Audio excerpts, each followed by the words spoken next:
ಎಲ್ಲರಿಗೂ ನಮಸ್ಕಾರ. ನಾನು ನಿಮ್ಮ ಶ್ವೇತಾ. ಇವತ್ತು ನಾನು ನಿಮಗೆ ಒಂದು ಯೋಗ ಟಿಪ್ ಹೇಳ್ಕೊಡ್ತಿದ್ದೀನಿ. ಏನು ಅಂತಂದರೆ, ನಾವು ಇವಾಗ ನೋಡಿದ ಪ್ರಕಾರ ಎಲ್ಲರ ಮನೇಲೂ ಡೈನಿಂಗ್ ಟೇಬಲ್ ಇರುತ್ತೆ, ಎಲ್ಲರ ಮನೇಲೂ ಚೇರ್ಸ್ ಇರುತ್ತೆ, ಅಂದರೆ ಊಟ ಮಾಡೋದಕ್ಕೆಲ್ಲ ಫುಲ್ ಸೆಟಪ್ ಮಾಡಿರ್ತಾರೆ. ಯಾರೂ ನೆಲದ ಮೇಲೆ ಕೂತ್ಕೊಂಡು ಊಟ ಮಾಡಲ್ಲ. ಬಟ್ ನೀವು ನೆಲದ ಮೇಲೆ ಕೂತ್ಕೊಂಡು ಊಟ ಮಾಡಿದರೆ ಅದರಿಂದ ಬರೋ ಬೆನಿಫಿಟ್ಸ್ ತುಂಬಾ ಇದೆ.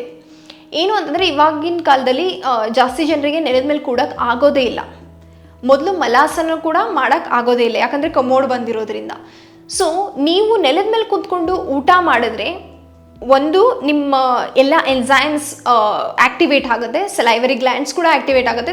ಆಮೇಲೆ ನೀವು ಊಟ ಮಾಡುವಾಗ ಕನೆಕ್ಷನ್ ಕೂಡ ಚೆನ್ನಾಗಿರುತ್ತೆ, ಊಟದ್ದು ಮತ್ತು ನಿಮ್ಮದು. ಆಮೇಲೆ ಡೈಜೆಷನ್ಗೂ ಕೂಡ ತುಂಬಾ ಹೆಲ್ಪ್ ಆಗುತ್ತೆ ನೆಲದ ಮೇಲೆ ಕೂತ್ಕೊಂಡು ಊಟ ಮಾಡಿದ್ರೆ. ಸೊ ನೀವು ಈ ಪೊಸಿಷನಲ್ಲಿ ಕುಂತ್ರೆ ಆಲ್ರೆಡಿ ನಿಮ್ಮ ಬಾಡಿ ಆ್ಯಕ್ಟಿವೇಟ್ ಆಗಿ ವರ್ಕ್ ಆಗೋಕ್ಕೆ ಸ್ಟಾರ್ಟ್ ಆಗಿರುತ್ತೆ. ಸೊ ನೆಲದ ಮೇಲೆ ಕೂತ್ಕೊಂಡು ಊಟ ಮಾಡಿ ನೋಡಿ, ಡಿಫ್ರೆನ್ಸನ್ನು ನನಗೆ ಹೇಳಿ, ಏನು ಅಂತ ಕಮೆಂಟ್ ಸೆಕ್ಷನಲ್ಲಿ ಹೇಳಿ. ನಮಸ್ಕಾರ.